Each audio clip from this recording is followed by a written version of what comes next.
자, 그러면 이번 시간에는요, 제61회 기출문제 FAT 1급 제61회 기출문제 이론 문제 같이 풀어보도록 하겠습니다. 자, 교재는 380쪽이고요.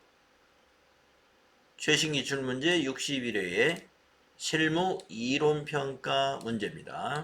1번 보겠습니다. 다음 중 발생주의 회계에 대한 설명으로 옳지 않은 것은 이랬습니다. 네, 우리가 이제 발생주의, 현금주의, 이러한 그 회계 처리 원칙에 대해서 여러분들 이론 강의 1강에서 아마 강의가 좀 있었습니다. 발생주의라는 것은 그 기간 내에 발생이 되면 회계 처리를 하는 것이죠. 그래서 우리가 외상매출금이라든가 외상매입금 같은 채권이나 채무 같은 개정 과목들도 바로 발생주의 회계에 해당이 되고요. 그 다음에 수익과 비용의 이연과 예상, 이런 결산 정리분계도 발생주의 회계의 원칙에 따른 것입니다. 자, 옳지 않은 것 찾아봅시다. 1번, 발생주의 회계는 수익과 비용을 그 현금 유출입이 있는 기간이 아니라 당해 거래나 사건이 발생한 기간에 인식하는 것을 말하는 거죠. 네. 현금 거래 기준이 아니라 발생한 기간에 인식하는 것으로 기말에 정리를 다 하잖아요. 그래서 1번 맞다.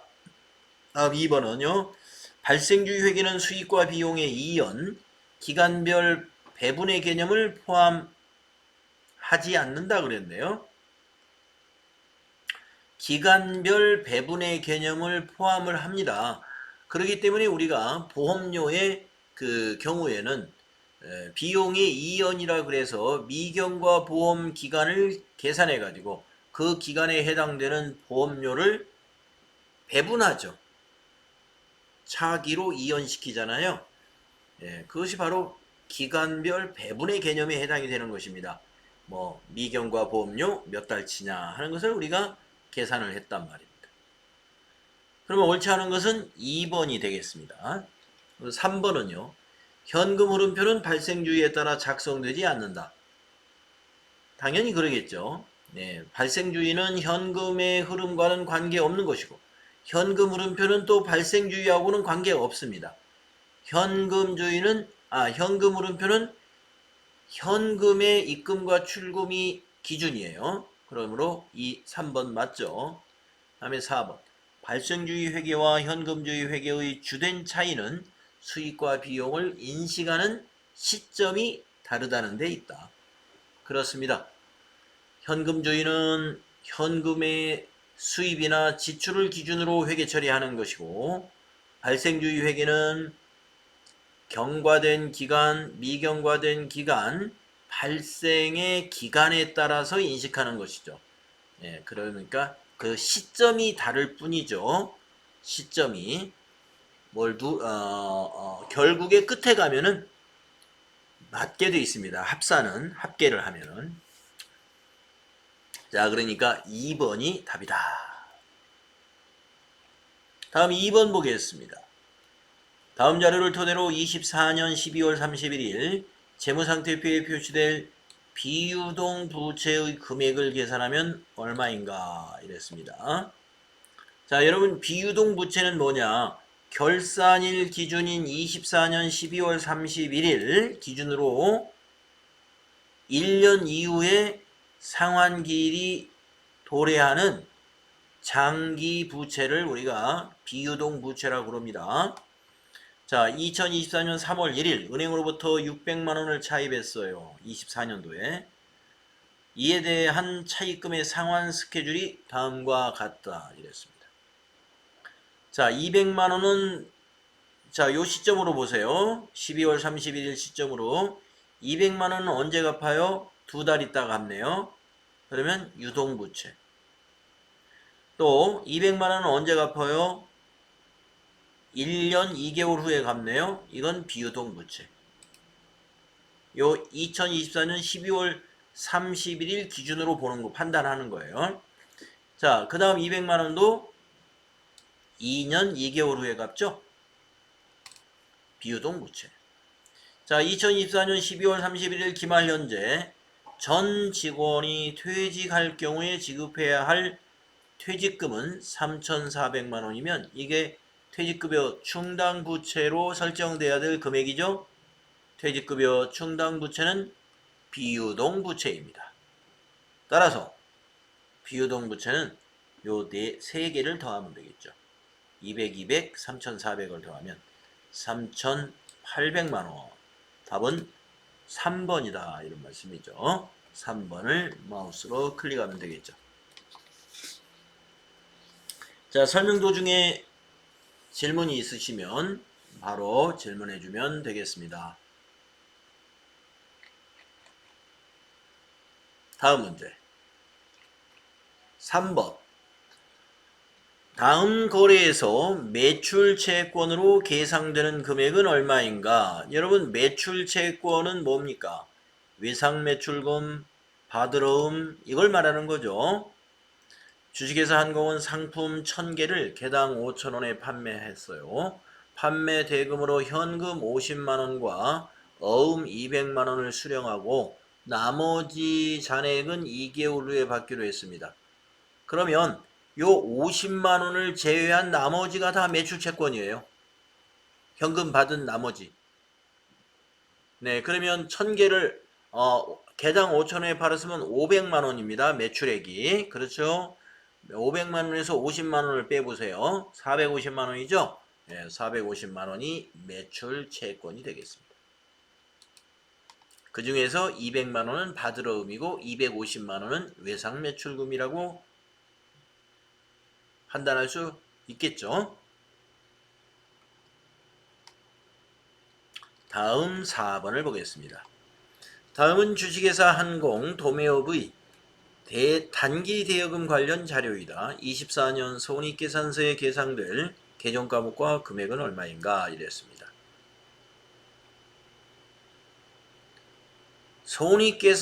손익계산서로 가는 것은 수익과 비용이 가는 거니까요. 단기 대여금은 자산인데 내용을 읽어보겠습니다. 3월 10일 거래처 서울의 파산으로 단기 대여금 1,000만원의 회수가 불가능하게 되었습니다. 자, 회수가 불가능하게 되면은요, 대손충당금에서 차감을 해야 되는데 대손충당금이 없는 것은 비용으로 처리해야죠. 그래서 손익계산서로 가겠네요. 3월 10일 직전 단기 대여금에 대한 대손충당금 잔액은 300만원이 있었답니다. 그러면 300만원은 대손충당금에서 상계하는 거고 모자라는 700만원이 차변의 비용으로 오죠. 그 700만원의 계정과목은 영업의 비용인 기타의 대손상각비입니다. 대여금에 대한 대손 처리는 기타의 대손상각비라는 영업의 비용으로 처리해야 되고 외상매출금의 대손 처리는 대손상각비라고 하는 판매관리비로 비용 처리해야 된다. 알고 있으시죠? 네.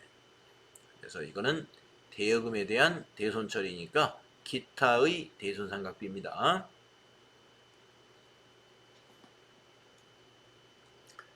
손익계산서로 가는 거니까 비용만 여기서 체크하는 거예요. 답은 2번이다. 다음은 5번 문제를 보겠습니다. 다음 중 주식회사 한공의 기말 재고 자산에 포함될 수 없는 것은 이랬습니다. 1. 도착지 인도 기준으로 매입하여 기말 현재 운송 중인 상품이다. 자, 매입해서 운송 중인데 선적지 조건이면은 주식회사 한공의 재고가 되겠지만 도착지 인도 기준이에요. 그럼 아직 도착이 안 된 거니까 우리는 재고로 보여서는 안 되죠. 답은 1번입니다. 재고 자산에 포함될 수 없는 거 1번. 도착지 인도 기준에 인도 기준으로 매입한 운송중인 상품은 이것은 판매자의 재고자산입니다. 답은 1번이에요. 자, 2, 3, 4는 다 주식회사 한공의 재고자산이 될 수 있을까요? 볼까요? 2번. 도착지 인도 기준으로 매출하여 기말연재 운송 중인 상품이다 그랬습니다. 매출했습니다. 그래서 매출자의 재고자산이에요. 그러니까 우리 거죠. 우리가 매출했습니다. 다음 3번. 기말연재 수탁자가 보관 중인 위탁상품의 위탁 판매 상품입니다. 자, 우리가 위탁을 했고 수탁자가 아직 팔지 않았어요. 못 팔았어요. 그러면 위탁한 회사, 우리 회사의 재고입니다. 다음 4번. 금융기관으로부터 자금을 차입하고 그 담보로 제공된 상품이에요. 담보 제공된 상품은 판매가 아니기 때문에 우리 회사의 재고가 되는 것이죠. 다음 6번을 보겠습니다. 6번. 다음 중 유형자산의 취득 후 지출에 대한 설명으로 옳지 않은 것은 이랬습니다. 자, 유형자산 취득의 지출 두 가지 유형이 있습니다. 자본적 지출이 있고 수익적 지출이 있어요. 자, 1번 보겠습니다. 수익적 지출을 자본적 지출로 처리하면 해당 회계연도의 순이익이 과소계상된다 그랬는데 한번 따져볼까요? 자, 여러분, 수익적 지출은 비용을 의미하는 거예요. 수선비. 근데 그거를 자본적 지출로 처리했다는 거예요. 그러면 자산으로 처리했다는 거죠. 비용 처리를 안 했으므로 이익은 커져야 되겠죠. 순이익은 과소가 아니라 과대돼야 되겠죠. 과대. 답이 1번이네요. 옳지 않은 것을 찾아라. 1번이 옳지 않습니다. 그럼 2, 3, 4 맞는가 볼까요?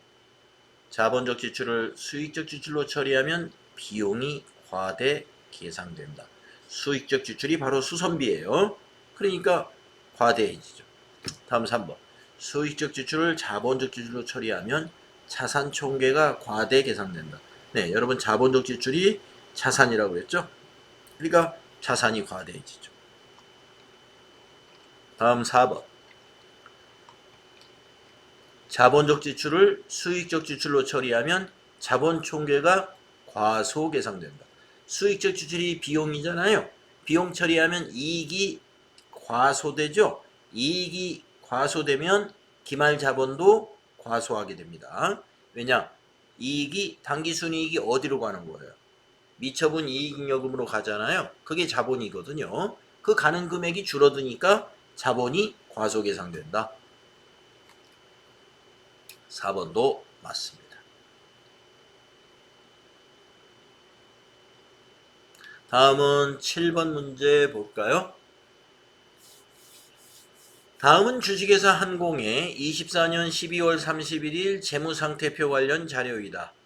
24년 당기순이익은 얼마인가? 자, 첫 번째 항목. 주식회사 한공은 24년 1월 1일 1,000만원을 출자하여 설립했습니다. 기초자본이네요. 설립 후 당기순이익 이외의 자본 변동이 없었습니다. 자본 거래가 하나도 없었다 이 말이죠. 12월 31일 현재 자산부채 개정 과목은 다음과 같다. 무슨 얘기인지 알 것 같습니다. 자, 당기순이익을 구하라고 하면서 알려준 게 뭐예요? 기초자본. 그리고 여기서 기말자본을 알려준 거예요. 자본의 다른 변동은 전혀 없었기 때문에 기초자본에서 증가한 것이 바로 당기순이익이다 이 말이에요. 자, 그러면 기초자본은 1,000만원입니다. 그러면 기말자본은 얼마인지 밑에 거를 보면은요. 밑에가 자산과 부채잖아요. 자산에서 부채를 뺀 게 자본이죠. 자, 그러면 자산만 더해보세요. 현금, 외상매출금, 상품, 선급금. 요 네 개가 자산입니다. 그러면 자산이 1800이죠. 기말자산 1800에서 빼기 기말부채. 나머지 두 개가 부채네요. 외상매입금하고 단기차입금. 기말부채가 얼마예요? 520만원이죠. 이걸 빼주면 돼요. 그러면 기말자본은 얼마다? 1280만원이 기말자본이죠. 그래서 기초자본 1000만원과 기말자본 1280만원을 비교해서 그 증가한 금액이 바로 당기순이익이다 이겁니다. 설립 이후에 당기순이익 이외의 자본 변동이 전혀 없었다 이거예요. 그러면 당기순이익만 자본의 변화를 가져온 거니까 280만원이 답이 되겠습니다. 당기순이익은 280만원이다.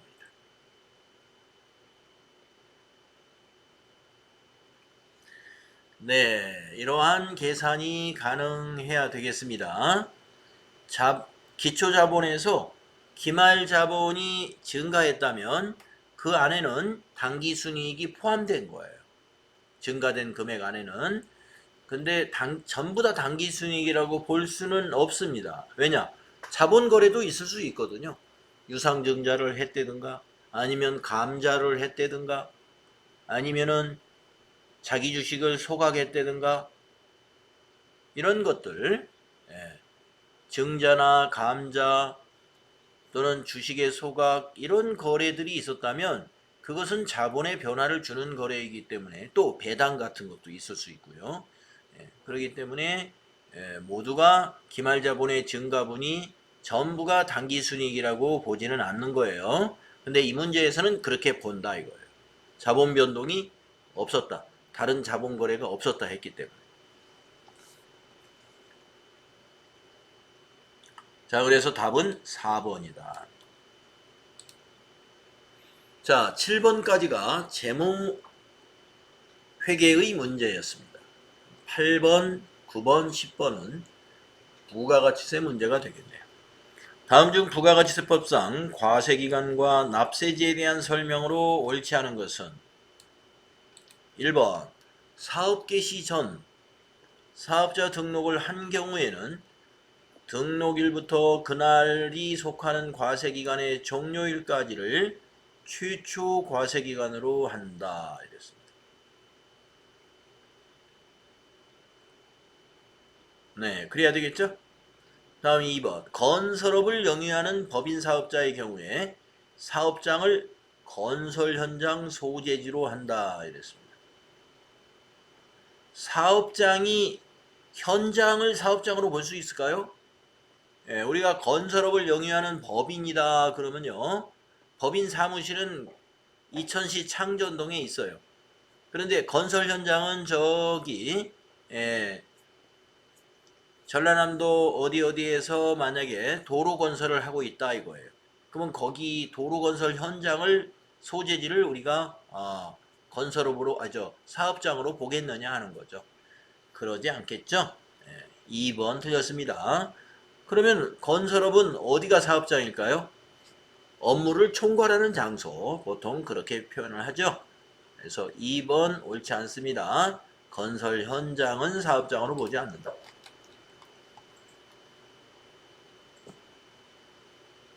그러면 3, 4번 맞았나 보겠습니다. 부동산 임대업.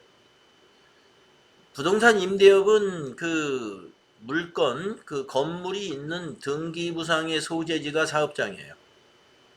부동산 임대업을 영위하는 사업자의 경우 사업장은 해당 부동산의 등기부상 소재지로 한다. 이건 맞아요.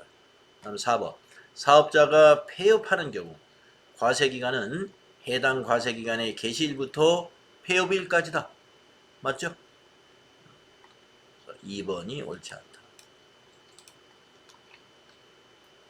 다음 9번 문제 보겠습니다. 부가가치세법상 영세율 적용 대상에 해당하는 것.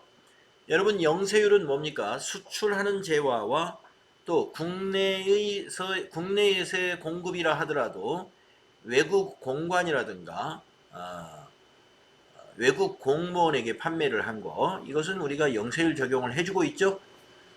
국내 여객 운송 용역, 이거 국내 운송이니까 과세입니다.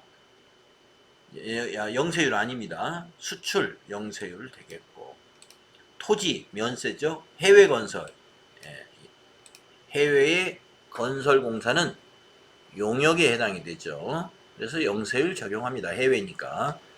나라가 답이죠.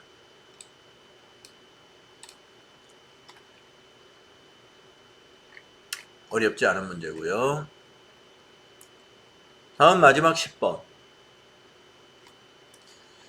다음은 도매업을 영위하는 주식회사 한공의 24년 제1기 확정신고기간 관련 자료이다. 이 자료를 토대로 부가가치세 과세 표준을 계산하면 얼마인가 이렇게 물었습니다. 과세 표준이라는 것은요, 매출세액을 말하는 거죠. 아니, 매출세액의 공급가액을 말하는 거죠. 단 주어진 자료의 금액은 부가가치세가 포함되어 있지 않은 금액이며 그 포함되지 않은 금액이 그게 과세 표준이에요. 세금 계산서 등 필요한 증빙 서류는 적법하게 발급하였다. 1번 가번 외상 판매액, 네, 요거 과세 표준이죠. 10개월로 할부했습니다. 할부이자 30만원이 포함해서 530만원. 과세 표준이죠. 네. 일반 할부는 거기에 들어있는 뭐 할부이자 모두 포함합니다. 그리고 장기 할부는 그 과세 표준을 할부 대금을 각각 받기로 한 금액을 과세 공급 시기로 보고서 우리가 구분해서 보는데 10개월 할부면은 530만 원 모두가 1기의 확정신고 기간의 과세 표준으로 봐야 될 금액이에요. 담보의 제공은 공급으로 보지 않습니다. 토지의 매각은 면세이기 때문에 과세 표준이 아닙니다. 그럼 이 두 개를 더하면 2030만 원이죠. 그래서 2번이 답이 되겠습니다. 자, 61회의 이 이론평가 문제를 풀이를 해봤는데요. 약간 계산이 복잡한 문제가 좀 한두 개 있었던 것 같고요. 나머지는 좀 평범했는데 여러분 추가 질문 있으면 질문하시면 되겠습니다.